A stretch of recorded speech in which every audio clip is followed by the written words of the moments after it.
Yeah, Oprah is not who you think she is. Now, before I get into this video, I'm gonna make sure say have a good day today. You know what I'm saying? I would say Oprah, from my knowledge, is a billionaire. She's like a host of some sort. She hosts like TV shows. You know what I'm saying? She was just on. She's just known, bro. I really want to know like what she really do besides being a billionaire. Like, but hey, let's see. I feel like she definitely one of them niggas in the secret society though, for sure. Like, what y'all think? Let me know down below in the comments, bro. What y'all think? Is Oprah part of the Illuminati?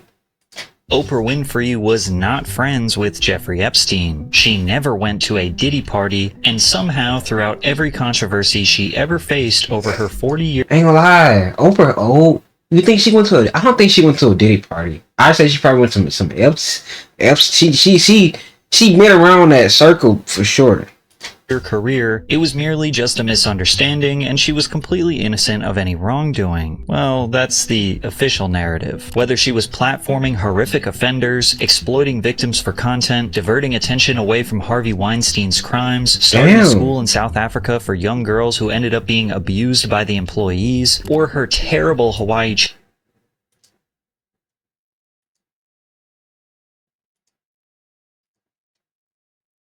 charity, the official narrative is always that Oprah was just trying to do the right thing, and unfortunately it just didn't work out. But for some reason, if you scour across the internet, you will find that so many people think the billionaire is shady, hiding something, or potentially evil, which is the polar opposite of the mainstream opinion that she is a deeply empathetic woman who is extremely charitable with her money. So today we're going to deep dive into Oprah Winfrey's career and the controversies that kept getting reframed as misunderstandings, because at a certain point, the pattern becomes impossible to ignore. Oprah became both the youngest person and the first black woman to anchor the news at Nashville's WTVF-TV at age 19. By 1984, she relocated to Chicago to host WLS-TV's morning program, AM Chicago. And this was around the time that the industry started to realize the potential Oprah had. I never knew she was like a news lady, bro. Weather lady, whatever you call it. Chicago became the city's #1 daytime talk show within a month, surpassing broadcasting legends like Donahue.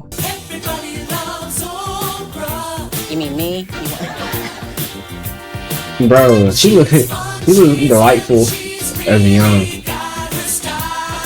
Say that a little louder, please. Less than a year later, AM Chicago expanded to a full hour and was rebranded as The Oprah Winfrey Show, which entered national syndication in 1986 and became television's highest-rated talk show. Oprah knew how to excite a crowd or those watching at home, but she could also calm down and talk deeply and intimately about serious topics. She'd embrace the guest with her warm I'll be right back.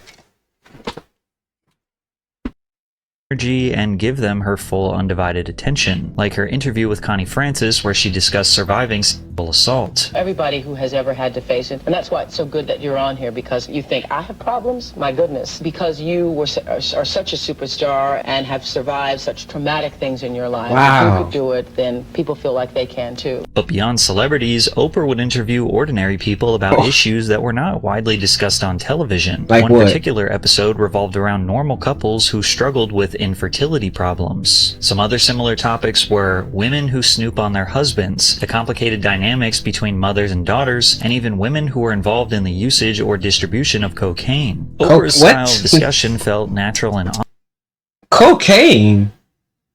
Crack? That white stuff you sniff is being distributed by women.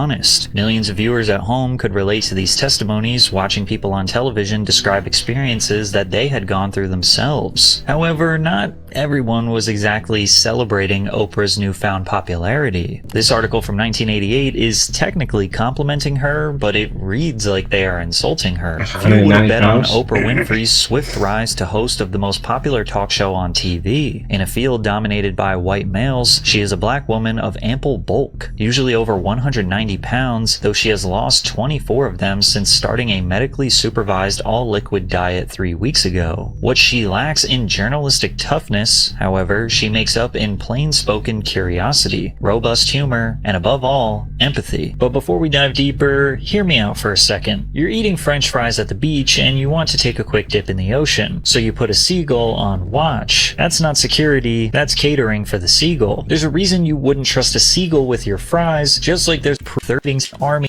law for injection came off as a regular prejudice of Tom/Patrick.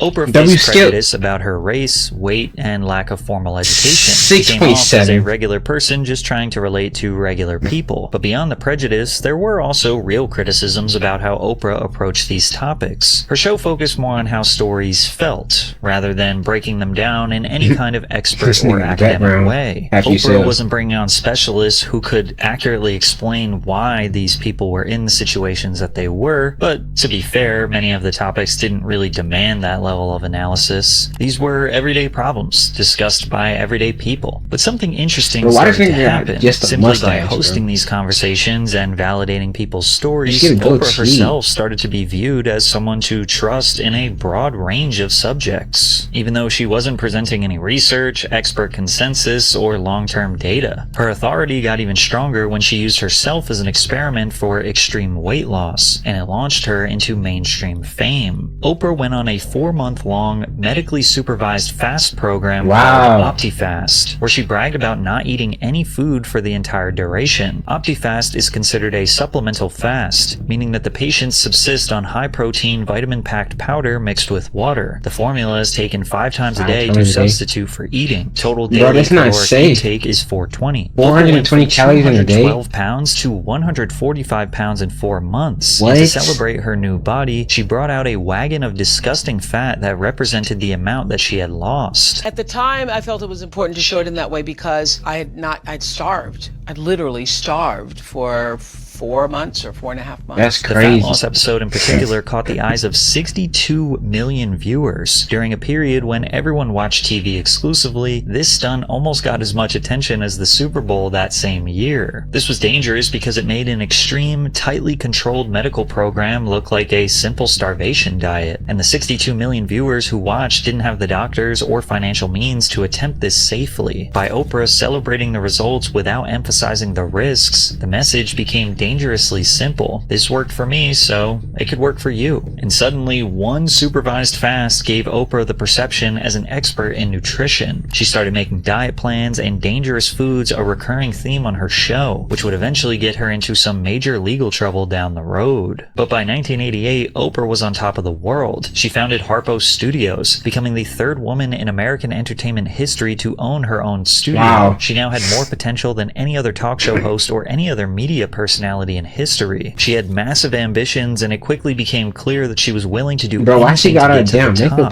pushing boundaries of what daytime television could get away with. Like when she brought on a gang of white supremacists on her show to discuss their worldview. I just heard what you said. You just said I don't sit with monkeys. You think because she's black, because I'm black, we're monkeys? Is that? That's a proven fact. A bunch of low IQ racists came on Oprah to spread hate, and she did very little to push back or challenge what they were saying. The very moment that the white supremacists left the show, Oprah realized that she had platformed a very dangerous group of individuals, and she swore to never do it again. When they left, she gained that damn weight back. That I would no longer allow the platform that I had to be misused by people who were carrying any form of negative energy. Oprah's face looks so weird to me, bro.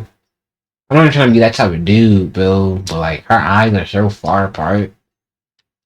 Could create more negative energy in the world. It looks kind of weird. What I had been doing was allowing people to see how violent, how abusive, how not smart they were, that I was actually doing the opposite. But this wasn't exactly the truth. Oprah continued to platform people with dangerous ideologies, and things got dark quickly. Winfrey slowly stepped away from logical, ordinary discussions and entertained more sensationalism. One of her most successful series was about a phenomenon called the Satanic Panic. It was a wave of moral panic that swept across the nation as many Americans believed that secret satanic cults were abusing abusing children, performing rituals, and infiltrating schools, daycares, and communities. Jesus, bro. For Oprah, it looked like she saw this as a great opportunity, regularly platforming anyone who made claims of experiencing satanic worship. My next guest was you know what I'm saying? Love one another. Jesus loves you. God loves you. You know? Treat everybody how you want to be treated. And how you want to be treated nice, you know. We're all of God's children. Jesus worshiping the devil, king. Participated in human sacrifice rituals, cannibalism. What kinds of things went on in the cannibalism? Babies would be sacrificed. You got some Jeffrey Dahmer in there? You know, babies. There were people who bred babies in their family. Despite lacking verifiable evidence, stories about supernatural or dark spirits kept viewers glued to the screen. The country's strong Christian values at the time helped fuel the hysteria, and the satanic panic became the modern version of the Salem witch trials. Some pastors even believed threats came from movies and video games. Heavy metal and hard rock bands like Iron Maiden, Def Leppard, and Judas Priest were accused of pushing Satanism through their lyrics and dark imagery. In 1989, Michelle Smith, co-author of Michelle Remembers, appeared on the Oprah Winfrey Show alongside Laurel Rose Wilson, another publicized victim of satanic cults. Her claims appeared in the 1988 book Satan's Underground, where she detailed extreme graphic stories of supposed occult torture. However, her claims were debunked after investigators found that none of her claims of satanic ritual abuse could be verified. In her book, Wilson described being forced into cult ceremonies, but reporters discovered that the key events were impossible. At this point, you're probably not avoiding therapy because of stigma. You're probably avoiding therapy because you've become very... She wasn't living with abusive Satanists, but in foster care. No police or medical records matched Wilson's stories, and the people she named as perpetrators had alibis or no connections to her at all. Simply put, her book was all hearsay, but Oprah had her on anyway. Similarly, Smith's Michelle Remembers was debunked through basic fact-checking. Journalists found that a lot of the dramatic events Michelle described, like month-long rituals, car accidents, and hospitalizations, had no records or evidence. Wow. Despite both of these books being entirely made up, almost closer to science fiction, both women's experiences were presented by Winfrey as incontrovertible fact, and not once did she question the authenticity of anything in either book. This fucking train. I'm gonna edit all this out. That's okay.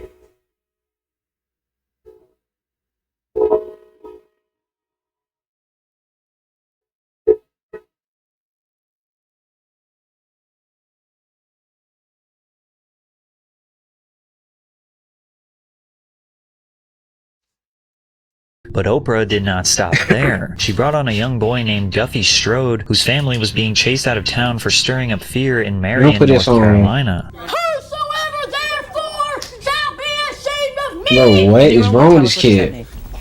I mean, just what it says. While it's a fucking school. Television, there was something seriously wrong about. You see this nigga at the playground, bro? Just run, bro. Just avoid him. Just become ghosts. Go to the bathroom. Avoid him at all costs, bro. He will cut you, bro.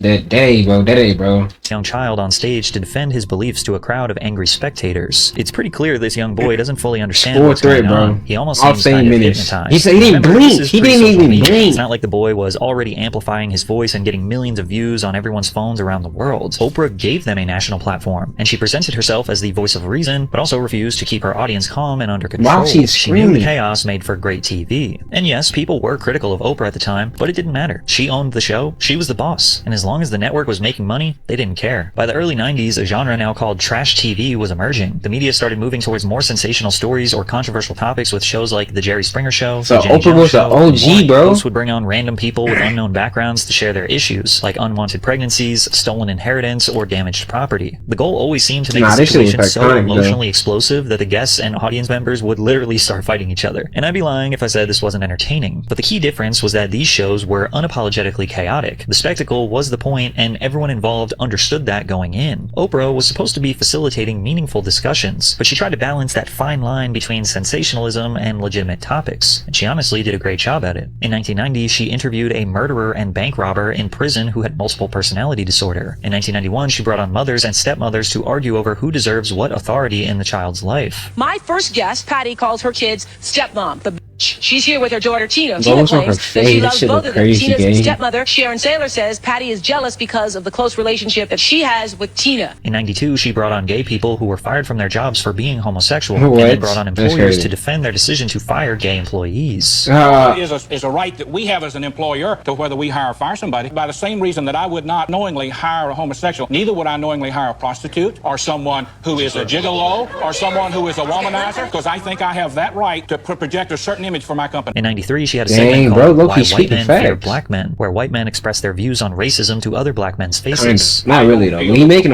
some of a I mean, point. how long can we continue to be guilty? Wrongs were done. It's a shame. They're wrongs presently. But how long can you play on the same thing? Something happened 20 or 30 years ago. And to her credit, she seems to do a good job at creating these fair environments, where individuals with varying opinions can all get a chance to voice them, leaving the audience to decide what to believe. However, she did not give that same grace to celebrities, because in Hollywood, Ooh, celebrities what are expected celebrities? to surrender their privacy as a part of the job. Their relationships, trauma, addictions, and mistakes are all treated as fair game for someone like Oprah to poke and prod at. Plus, the audience believed that just by being on the show that they had signed up to be interrogated. One of the most awkward interviews Oprah ever had on the show was with Michael Jackson, where she continuously asked questions about his trauma that he grew increasingly uncomfortable answering. I had pimples so badly, and my father teased me, and I just hated it. I cried every day. Your father would tease you about your Yes, pimples? he would tell me I'm ugly. What's your relationship like with him? I love my father, but I don't know him. Are you angry with him for doing that? Sometimes I do get angry, yes. I don't know him the way I'd like to know him. But this was Michael's first televised interview in 14 years, so she was not going to miss out on her opportunity. So he would tease you, make fun of you? Yes. Did he ever beat you? Yes. And why would he beat you? I guess maybe, I don't know if I was his golden child or whatever it was. He was very strict, very hard. And just a look would scare you. Were you scared of him? Very. There's been times when he'd come to see me and I would get sick. Really? I'd start to regurgitate. Oprah went question by question, bringing up every ridiculous rumor that was ever spread about him, from the allegations that he had bleached his skin, to plastic surgery, to his sexuality and his history with relationships. Have you ever been in love? Yeah. With Brooke Shields? Yes, and another girl. It's embarrassing for me to ask you this, but I'm going to ask you anyway. Are you a virgin? How could you ask me that question? Bro, what? I just want to know. I want to know. I'm a gentleman. That's something that's private. Bro, you know MJ got the hoes, man. What type of question that, Oprah? No, that nigga MJ get hella bitches. You can call me old-fashioned if you want, but to me that's very personal. So you're not going to answer it? I'm embarrassed.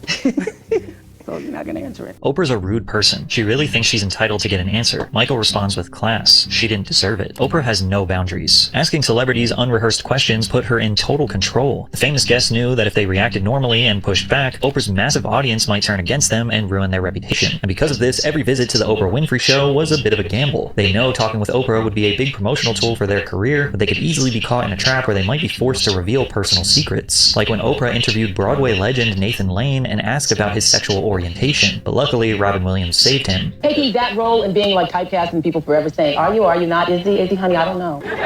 Girl, you changed just in the middle of that sentence. Make me come out there. I don't think Oprah was trying to out me, but I said to Robin beforehand, I'm not prepared. I'm so scared of going out there and talking to Oprah. I'm not prepared to discuss, that I'm gay on national television. No, he got saved by Robin Williams. He was like, how come you're so good at that girly stuff? And then Robin sort of swoops in and diverts, Oprah goes off on a tangent and protects me because he was a saint. Oprah tried as hard as she could to get some sort of juicy gossip or headline from Prince, but he knew what she was doing and wouldn't give in. Have you ever perceived yourself as being weird in any way? Yeah. Yeah. I understand everything's relative, not weird to me. And you're living in Minneapolis, of all places. Minneapolis, yeah. I will always live in Minneapolis. You will always live there? Why? It's so cold, it keeps the bad people out. Some people even think that he was low-key dissing her by saying it keeps the bad people away, since she was clearly hating on Minneapolis for some reason. Oprah also turned her sit-down with Toni Braxton into a straight-up interrogation about Toni her finances Braxton? and I think I heard of that name. shaming her in front of the entire world. You are okay? He broke? Broke. She Like, fine no as money. fuck. No money. Like net worth what? Negative. Negative. Negative. She has filed for bankruptcy. She's so freaking mean to me. I was in shock. Do you take responsibility for the situation that you're in right now? 100%. I couldn't believe it because I loved her Oh, so much. that's Tamar Braxton. I know Tamar Braxton. That's her sister. I read that you were upset about stories that your overspending caused Her this. mom She or says to me, I something? hear you have Gucci flatware. I'm Oprah Winfrey and I don't have Gucci flatware. First of all, I didn't know Gucci made silverware. Oprah even asked a very young Mary Kay and Ashley Olsen about rumors regarding their weight. She wasn't What? satisfied with the 17-year-old twins' response and decided to dig deeper. The new rumor has recently surfaced has really upset you, right? You know, the one about eating. People are going to write what they want to write. Either you're too fat, you're too skinny, and people are just going to write what They look pretty nice. They're very pretty. Yeah, I always I'm really sure. And as the years went on, Oprah's energy felt more like a tool to extract as much information and emotion as she could out of her guests. A great example of this would be her interview with Kelsey Grammer. In a short span of time, his grandfather died of cancer, his father was murdered, his brother died in a scuba diving accident, and his younger sister was abducted, violated, and left for dead. If anyone needed a gentle interview, this was the guy. However, Oprah seemed like it wasn't enough for him to share his story. It was like she wanted him to relive it all over again. When my sister died, 2 years. You said my sister died. Your sister was brutally and murdered, which is a little different than just dying. Oh my gosh. You didn't have to remind him.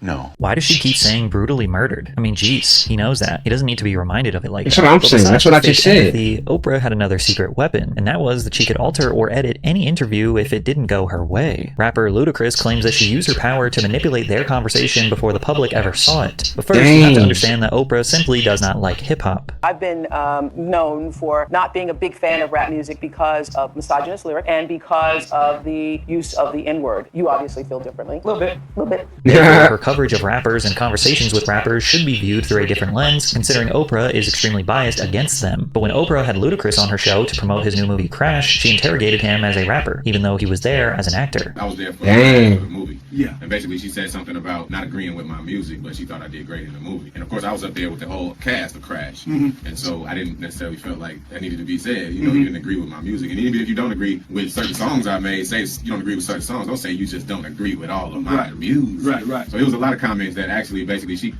was able to say what she said, and then I had my rebuttal. And when I saw the final show, her comments were in there. Right, was in there, but yours wasn't in there. And mine weren't in there, so it just looked like I kind of took it. Wow. Like it was just quiet. On one hand, Oprah offered something almost no one else could, a platform to millions of people, but she was the gatekeeper. You were stepping into her world under her rules, and when one person controls the questions, the framing, and the final edit, you were powerless. And with Oprah being the biggest show on television, making fun of her was one way that Mad TV's Deborah Wilson connected with some of her critics. Today's show's about grieving.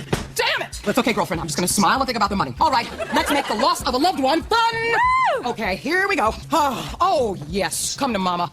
I remember when she interviewed Michael Jordan and Charles Barkley. Girlfriend, look, I had a rough weekend, okay? I gained over 180 pounds. I told you to tape me only with the thinning camera. Now, you could think that this was done in poor taste, but others felt that Oprah had profited enough off others' trauma, and it was only a balancing act that she had some coming her way. Like this sketch making fun of Oprah dunking on someone else's eating disorder. I know her. Stuff myself with Is that? I understand how you feel, Mary, because... What's her name? The bitch. That's Freddie's mom. I too was a victim of overeating when I was just a child. It was my great saying for years. Anyway, it's Freddie's mother. 12, I had ballooned up to 300 pounds. Nothing. I ballooned past 300 pounds by the time I was 8. In school, high jumpers landed on me.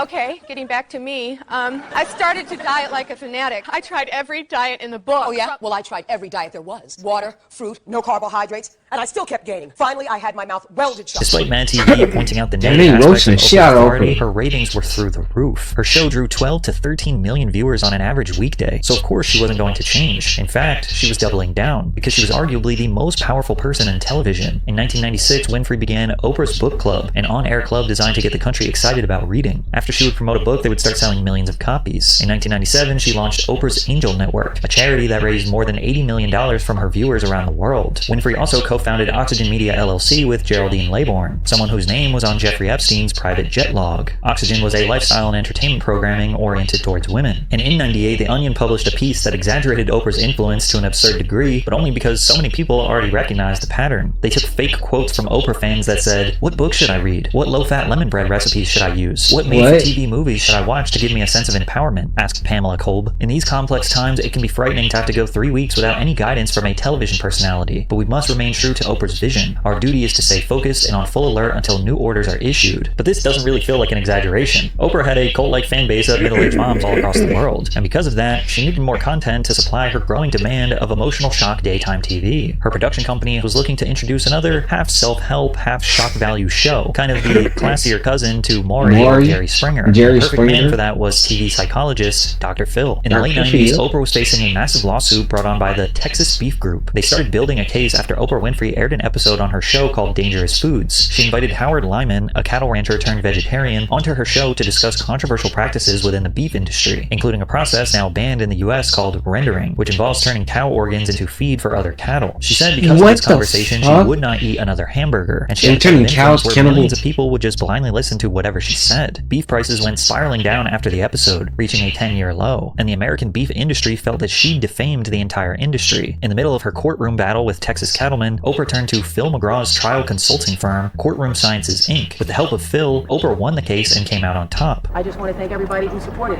that idea and the idea of free speech. I believe I'm one of those people who probably just took it for granted, but that will never be so again. And although this case was weak to begin with, it was a wake-up call for Oprah. For years, she had relied on empathy and personal testimony without always challenging claims or bringing in opposing experts. This lawsuit made it clear that platforming anyone with a strong opinion on national television in front of millions of people without having experts properly challenge them can have real consequences, which is why it was perfect timing that she met Dr. Phil, because he was about to change Oprah's life forever. While people think of doctorate psychologists and therapists as helping with past trauma, Dr. Phil wasn't technically that kind of doctor. He helped prepare people like Oprah for trials, telling them how to speak and present themselves to look less guilty. He also assisted lawyers in jury selection, reading their statements and behavior before deciding whether or not to remove them from the jury. Phil earned a weekly segment on Oprah's show, because if you think about it, he was the ultimate asset to her. Dr. Phil's presence fundamentally changed how Oprah's conversations were received. For years, Oprah had been leading deep emotional discussions about family conflict, trauma, and personal responsibility, and Dr. Phil gave those same discussions a stamp of authority. Because he was introduced as an expert psychologist, his agreement with Oprah's instincts validated her. Dr. Phil reinforced the idea that Oprah wasn't just hosting these conversations, she was guiding people towards the truth. But the best part of Phil's addition to the Oprah Winfrey Show is that he also became a regular joke on Mad TV. Thank you, Oprah, for creating the Dr. Phil Show.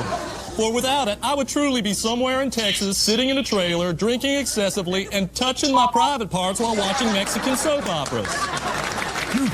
However, actual therapists became really concerned when McGraw's popularity led to Oprah's production company creating his very own syndicated talk show, Dr. Phil, where people with deep personal or family problems came on stage to discuss their situation in front of a live audience. When his show aired in 2002, it had the biggest debut ratings of any new talk show since Oprah Winfrey in 1986, and it would remain in the top 2 daytime talk shows for more than a decade, meaning Oprah now owned the 2 biggest daytime talk shows in the world. At the same time, she officially became a self-made billionaire. And despite the show's popularity, Phil McGraw has long been the most controversial mental health expert on TV. Professionals have criticized Dr. Phil's style of advice, describing it as overly simplistic, sometimes harmful, and not a substitute for licensed therapy. To make matters worse, Phil might have earned a PhD in clinical psychology, but he is no longer a licensed clinical psychologist and hasn't been since 2006. He stopped renewing his license after his TV career started to take off, but he didn't stop giving what appeared to be professional advice. After the show's peak, multiple former and current staffers alleged that the workplace fostered verbal abuse, fear, intimidation, and racism, and some claimed that guests were manipulated or treated unethically. The situation didn't get any better when it came to Phil's reputation for handling troubled adolescents. He has faced several allegations after referring children struggling with behavioral issues to Turnabout Ranch, a Utah-based residential treatment program. The facility has long faced allegations of physical and psychological abuse. One former Dr. Phil guest filed a lawsuit claiming that age 17, she was assaulted by a staff member at the ranch. After reporting the assault, the victim alleges she was punished with forced labor in freezing conditions, forced to sleep on a wooden plank, and subjected to other degrading treatment. Even Danielle Bergoli, or Bad Baby, publicly described harsh conditions during her stay, including limited showers, being prevented from sleeping or lying down for days, and deprivation of basic comforts or privacy. Dr. Phil has avoided addressing these allegations and continues to recommend the facility, all while Oprah Winfrey's production company has been funding and profiting from this show. But Dr. Phil isn't the only controversial figure Oprah has brought on to legitimize her brand. As her weight fluctuated throughout the years, she was always experimenting with diets and wanting the newest information about nutrition. Ever since her liquid diet and fat wagon stunt, a lot of her audience would tune in to see her transformations following a period of weight gain or weight loss. That's when Oprah introduced Dr. Oz. Later, this decision to work together made many people believe it was just a scheme to sell meaningless products, while Oprah got filthy rich. In 2003, Oprah herself appeared as a guest on his show, Second Opinion with Dr. Oz, and the two hit it off immediately, leading to Oz becoming a regular health expert on the world's most watched talk show. Just like Dr. Phil, Dr. Oz was technically an actual doctor. In fact, he actually appeared to have better credentials than Phil and a real reason for being platformed. He got his MD from the University of Pennsylvania School of Medicine in 1986. He completed a residency in general surgery and went on to become a cardiothoracic surgeon specializing in heart surgery. Over the years, he made more than 60 appearances on Oprah's show, covering topics ranging from heart disease, cholesterol, and blood pressure to preventative care. He also frequently offered sound dietary guidance, weight management tips, and insights into the health impacts of various foods. For a lot of fans, Dr. Oz was the perfect televised physician because he explained things in a very simple and understandable way. Let's start with what should be in your refrigerator, all right? Antioxidants. Antioxidants. Greens, beans, tomatoes, potatoes. Just to turn brown. And this one hasn't because we took a little bit of lemon juice and sprinkled it on top. So the lemon was like the antioxidant to the apple? Exactly. Same thing happens to our skin, to our heart, to our eyes, all of our bodies. Oprah presented Oz to her multi-million member audience as a miracle healer, capable of saving lives with his wealth of knowledge and love of fitness. Okay, Dr. Oz, turn around here. On that wall, these are just some of the people who told us that something they heard you say on the show saved their lives. And a few of those grateful viewers wanted to be here today. So come on out, Catherine, Sandra, Brad, Karen. Oh my God.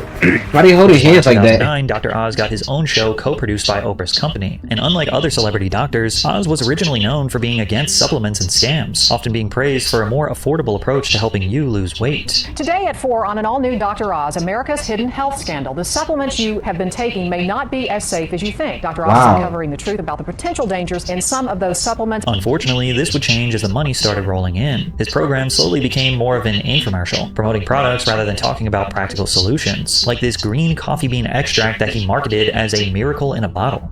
Green, what, nigga? But this little bean has scientists A say green it's got bean? a magic weight loss cure for everybody. A green bean can make you lose weight. And when turned into a supplement, this miracle pill can burn fat fast for anyone who wants to lose weight. But this turned out to be completely false. The study that was often cited to support green coffee beans' miracle effect was later retracted due to flawed data. Years later, a senator publicly criticized Oz for using his show to market supplements, questioning why he would label them as miracles. When you call a product a miracle and it's something you can buy and it's something that gives people false hope, I just don't understand why you need to go there. My job, I feel, on the show is to be a cheerleader for the audience. And when they don't think they have hope, when they don't think they can make it happen, I want to look for any evidence that might be supportive to them. Do you believe there's a magic weight loss cure out there? If you're selling something because it's magical, no. If you're arguing that it's going to be like magic because if you stop eating carbohydrates, you're going to lose a lot of weight, that's a truthful statement. You may not agree with the flowery use of the word magic, but it is true that most people cutting out simple carbs will lose weight. And while Dr. Oz was selling magical supplements to lose weight and help fight cancer, Oprah continued her own crusade for alternative healing methods, often without much evidence to really back the claims, especially when Oprah introduced a man who called himself John of God. Unlike Dr. Oz, John claimed to be a Brazilian healer and spiritual medium, able to heal the spirit and the body at the same time. For decades, visitors would wait in long lines to meet him at the Casa de Loyola in Brazil. When their turn finally came, John would look at them briefly, often without asking questions, and pronounce the spirit of a deceased doctor or healer that was working through him that day. And of course, when people's trauma or pain did not go away, they weren't exactly convinced of his supernatural abilities. This is who they flock to. He calls himself John of God, but his real name is John Faria, a man who claims miracles. But what happens here is much less divine intervention than downright exploitation. And did you feel anything at all after you had been in this man's presence? No, nothing. Any logical person would look at this as nothing more than a grift. Others might see this as the early foundations of a cult, but on November 17, 2010, Suzanne Casey wrote in Oprah's O magazine about her trip to see him in Brazil. After the death of her father, Casey wondered if John of God could help heal her grief. The article was called Leap of Faith, Meet John of God, and it was covered on the Oprah Winfrey Show. If that wasn't strange enough, Oprah even visited the healer on Oprah's next chapter, traveling to Brazil to meet him in person. And once again, due to Oprah's massive platform of millions of people who will just listen to whatever she says, his appearances across her programs helped his healing center gain international attention, drawing thousands of visitors who trusted Oprah's coverage. However, it turns out John was exploiting his authority to abuse vulnerable patients. More than 200 complaints poured in from 9 Brazilian states and 2 from overseas, and as a result, John of God had no other option but to surrender himself to the authorities. The number of sexual abuse allegations against him grew to nearly 600 women between 1986 and 2017. Now, on one hand, it's highly likely that Oprah had no idea that John of God was an absolute monster. She probably read the article and just believed that her team had done a thorough investigation before giving it the green light. On the other hand, I think you've now noticed the pattern of Oprah platforming very dangerous people. You'd think that after experiencing so many of these scandals, Oprah would be cautious of who she endorsed by bringing on her show. But at this point, Oprah was simply too big to fail. In 2010, she consistently made the #1 spot on the Forbes list of the most powerful celebrities. If she made $77 million in 1 year, it was considered a bad year. And unfortunately, it seemed like the richer she got, the more disconnected she became from reality. Like how she held massive giveaways that ended up costing her own guests a small fortune, or how she decided to tackle poverty and education in Africa only for her program to allegedly traumatize innocent children. Part of what made the Oprah Winfrey Show so famous was its large-scale giveaways to members of the live audience, which only grew her persona as a kind and charitable woman. The segment was called Oprah's Favorite Things, and instead of giving away cheap electronics, Winfrey would give away home renovations, wardrobe makeovers, group therapy retreats, or scholarships that could genuinely change someone's life. And every time the crowd absolutely lost their minds, something that was often made fun of by comedians. The most expensive gift ever given away on Oprah's Favorite Things. Wait, why no? Just a black girl that be in the movies, in the Adam Sandler movies and stuff, SNL. Whoa, she's pregnant. Help her. I know him too. He was in some movies, early 2000s. Fashion, to keep ratings up, she kept making them bigger and bigger, eventually giving every single person in the audience a brand new car. You get a car, you get a car, you get a car.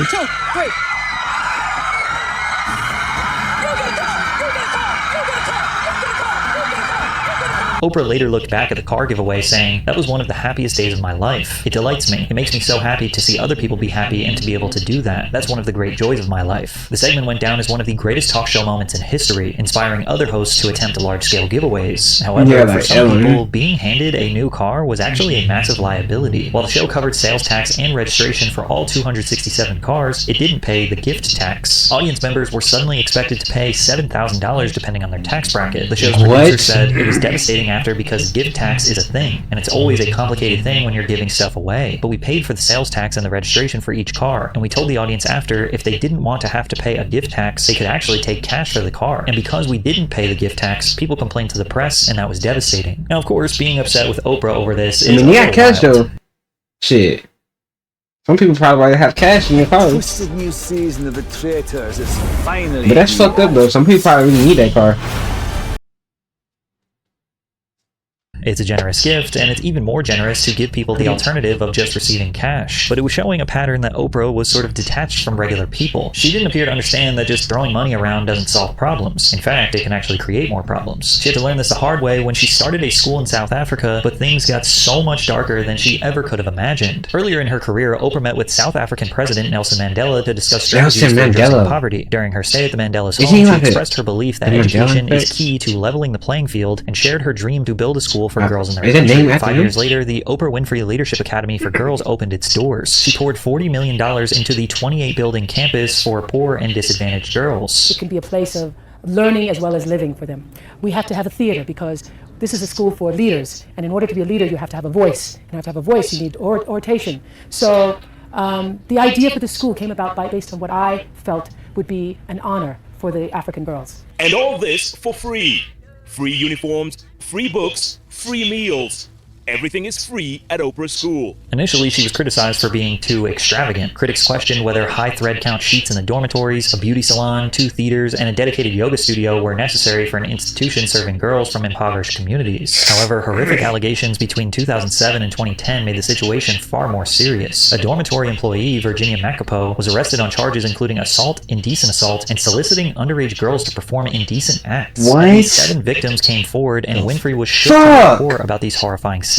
She flew down to South Africa immediately. Winfrey, who called herself Mama Bear, praised the girls who reported the abuse. As often is the case, child abuse happens right within the confines of the people you know. I personally spoke to all the girls and encouraged them to come forward over this abuse claims. The girls are receiving counseling. I told the girls that we are going to clean out the school. There is still a lot of potential there, but Oprah may have overcorrected the problem and made the school even worse. After firing a ton of staff and implementing new rules, one parent described the school as now isolating its pupils from society, while others described described it more like an abduction, where they sometimes couldn't even see their children. According to some of these parents, the school seemed like a detention camp. Witnesses stated, "We had only 2 hours to see my child. Surely this isn't a prison or an institution. The poor children are not even allowed to have any treats. Their diet is fruit, yogurt, and sandwiches." The previous week, there was a meeting for parents and guardians with the staff, and these issues were not brought up. Once again, Oprah, on her pursuit to make herself look better and extremely charitable, she completely misses the mark of what these mothers actually want. And it's ironic that she called herself Mama Bear to these girls when she really knows nothing about motherhood. She once said, "When people were pressuring me to get married and have children, I knew I was not going to be a person that ever regretted not having them, because I feel like I am a mother to the world's children." Now, being a symbolic parent is not the same as being responsible for a child's day-to-day safety and emotional well-being. Oprah viewed her school as protection and opportunity, and actual mothers viewed it as isolation and control, something that Oprah would have seen if she was an actual parent with a child of her own. Oprah later acknowledged that she might have underestimated the psychological impact of a strict boarding school. "I have made several mistakes, and one of them was being overprotective of the girls, which has led to an impression that the school is isolating them from society." But again, this isn't really an apology. She's just being overprotective because she cares so much. But things were about to get so much worse. The alleged assailant, Virginia McApoe, was formally acquitted of all 14 charges. The magistrate ruled that the testimony from the alleged victims was contradictory and lacked corroboration. McApoe declined to say whether she would forgive Winfrey and the staff of the academy. Oprah responded, "I am profoundly disappointed at the outcome of the trial. I will forever be proud of the 9 girls who testified with the courage and conviction to be heard. There was no justice for the young girls who were assaulted at Oprah's school." Now, if you do a little bit of searching beyond the mainstream news, you will find countless accusations that there are missing children from Oprah's South African school. People have long been trying to connect Oprah's school with Jeffrey Epstein. However, there are no reports of missing children, nor are there any records of her visiting his island. However, her former business partner, Geraldine Laybourne, that they co-founded Oxygen Media together, was found on Epstein's private jet log. Whoa,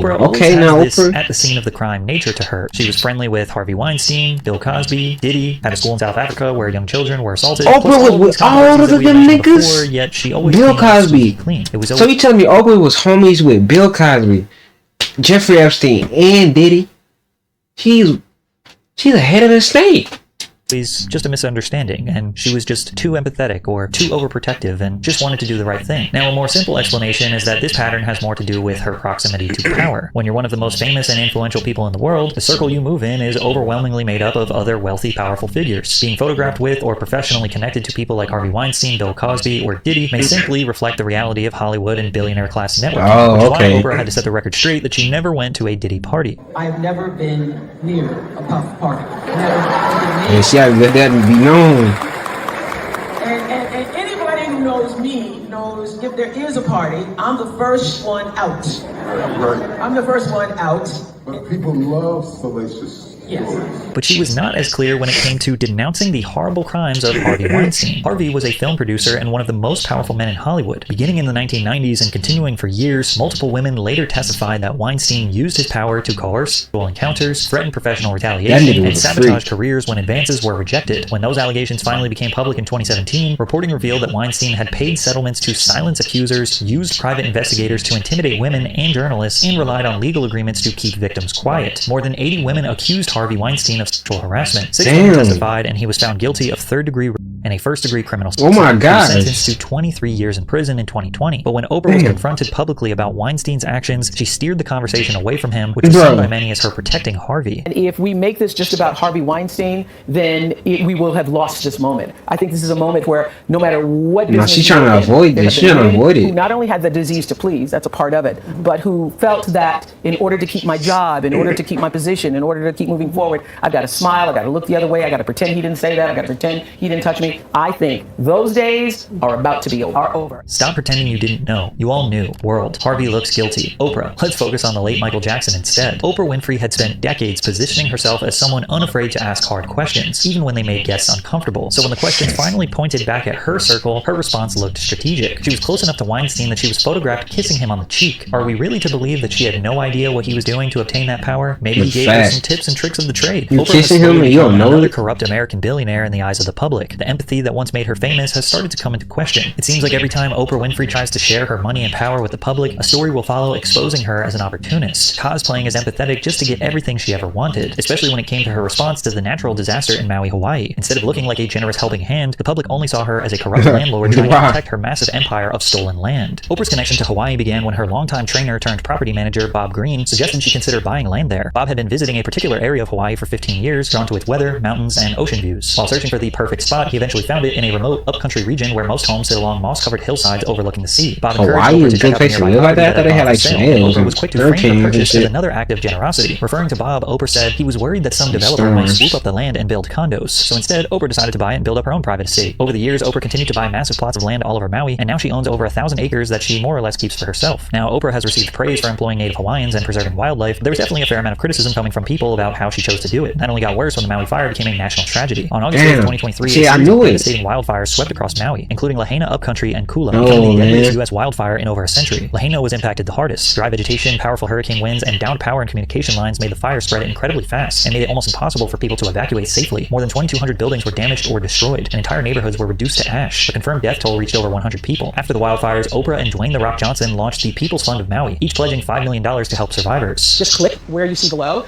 and send a donation. That money is going to go to one of many residents who have been displaced in Maui. We guarantee it. In this case, the fund that we created with a lot of hard work from a lot of hardworking people who all care about these people of Maui, as Oprah was saying, it is a clean, direct from you, directly to their hands, and right away with some real immediacy, because as we're finding, as you guys around the world know, with disasters like this, the number one need is money. Is money. In hand. Now, we can all admit that any amount of money donating to a good cause is a good thing, and we shouldn't shame people for that. And of course, The Rock and Oprah donating $5 million is incredibly generous. But two billionaires giving out the equivalent of pocket change to them, and then asking hardworking Americans to donate instead just kind of felt a little bit like a slap in the face. Yeah, it's kind of crazy. Hatred, The Rock said, when we first launched the fund, there was some backlash. I get it, and I completely understand, and I could have been better, and next time I will be better. Noting it's hard to donate when the person asking you for money already has a lot of money. Ultimately, The Rock was able to get away from the story in a handful of days. He was born and raised in Hawaii, so those people didn't feel as much anger towards him. However, Oprah still hasn't been able to live this down. Winfrey told CBS that she was terrorized and vilified online following the announcement of the fund. I was so excited about it, and then I got up the next morning and I saw all of this vitriol, and I was like, whoa, what happened here? For the millionth time, Oprah was just trying to do the right thing, and she was excited about it. They her ass for not giving enough. A handful of conspiracy theories began to spread, alleging that she failed to help the innocents from escaping the chaos on the island. One of the most widespread conspiracies was that she had a secret road that she closed off when the fire spread, even though it technically belonged to another ranch. Additionally, after disasters like this, a very specific conspiracy almost always follows, that wildfires are land grab opportunities for the rich. Once an area is devastated, longtime residents are financially ruined, insurance battles drag on, and rebuilding becomes impossible. Property values crash, and that's when the wealthy outsiders quietly swoop in to buy the land at a fraction of its former cost. To people that's a finesse. Less like recovery and more like a reset designed for the rich. What makes people suspicious about Oprah Winfrey isn't a single accusation. It's a pattern of power, being surrounded by countless controversies, yet somehow never being seen as at fault. For decades, Oprah didn't just participate in media, she controlled it. She owned her voice, her distribution. If you were on her show, she also owned your voice. There was never a gatekeeper she had to answer to, because she was the gatekeeper. If a controversy surfaced, Oprah didn't wait for the narrative to form. She got in front of it, softened it, and reframed it on her own terms. Now, to her credit, she did teach millions of people how to talk about pain, healing, and growth. That also became her secret weapon. Her own failures didn't result in accountability. They were just life lessons that she had to go through. Not to mention, she benefited from it every time, platforming countless con artists, a boost in ratings, promoting a dangerous or unproven diet trend, a best-selling book, and more cultural influence. Good friends with Hollywood predators, and asked what she knew about them, and is seen as empathetic for shifting focus on victims. Buys up 1,000 acres in Hawaii, pricing out natives right before a natural disaster, seen as a savior for launching a charity with other people's money. Those victims were just a part of God's plan for Oprah. She was just trying to do the right thing, and her audience believed her every time. And now, she's worth nearly $3 billion. Not